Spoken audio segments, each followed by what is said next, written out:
Hi guys, welcome to the channel. Thank you for joining me.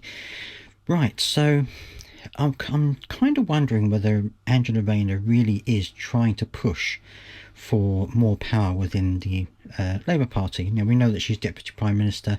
She's also in charge of housing and things like that. But a couple of things that have happened recently, which makes me think that maybe she's positioning herself as someone who is one of the MPs that other MPs can rely upon. Because if we look back to the Green Paper, back when they were doing the debate and there was lots of concessions being muted, apparently, according to lots of people behind the scenes, it was Angela Rayner who was orchestrating some of these concessions and trying to push for these concessions because of the possibility that the vote would be voted out.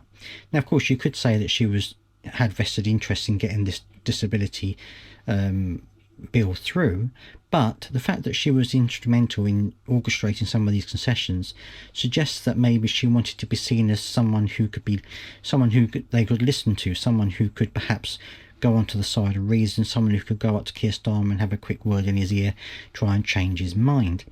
Then, of course, they had the whole situation with a number of leaked emails to Rachel Reeves talking about raising taxes. And in my previous video, you will see that she's also asked Rachel Reeves about the possibility of having local councils raise tourism tax to help generate income. Now it looks as though Angela Rayner has been talking to the Cabinet and to the Prime Minister about concerns that a lot of people have about there being more summer riots because of unrest in the country. Now, of course, part of that unrest has come because of immigration and the stories around that, and recently things that have happened. And apparently Angela Rayner has been one of those that's been trying to warn the Keir Starmer and the rest of the Cabinet about the possibility of more riots coming up this summer if they don't start making progress. So I'm wondering whether she's now starting to angle her way into the top seat, if you like, trying to edge her way in a bit more. I mean, yes, she's Deputy Prime Minister and probably has a bit more say than the rest of the Cabinet. But I would also argue that perhaps she's now looking at trying to gather in some of the Cabinet as friends and supporters of a potential coup. Now, of course, we all know that Keir Starmer is a bit like Teflon. Nothing seems to stick to him. He seems to be going on longer than a Duracell bunny. But the situation is, I think the more things go wrong for Keir Starmer, the more I think Angela Rayner is angling herself towards the rest of the Cabinet and towards the rest of the Labour MPs, so that if things do go badly wrong, she can then step in and say, well, actually, when it came to the disabilities, I came in and helped with the concessions.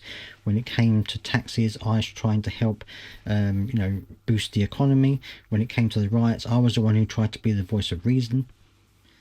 It might just be me. Maybe I'm just reading more into this than there is. But I'd love to hear your thoughts down in the comment section. Do you think that Angela Rayner is now, positioning herself for a potential leadership race, shall we say? Obviously, we've had the Conservative reshuffle, which means that James Cleverly is now going to be in direct opposition with her in terms of housing. And there's talk about him taking the top spot away from Kenny Badenoch. So would we see an Angela Rayner, John Cleverly battle at the dispatch box? That would be something to see, I think. Let me know down in the comment section what you think. Do you believe this is what's happening, or do you think that Angela Rayner is just trying to keep things moving forward? I'd love to hear your thoughts down in the comment section. Please do subscribe if you've got this far to help push the channel forward, and I'll see you next time.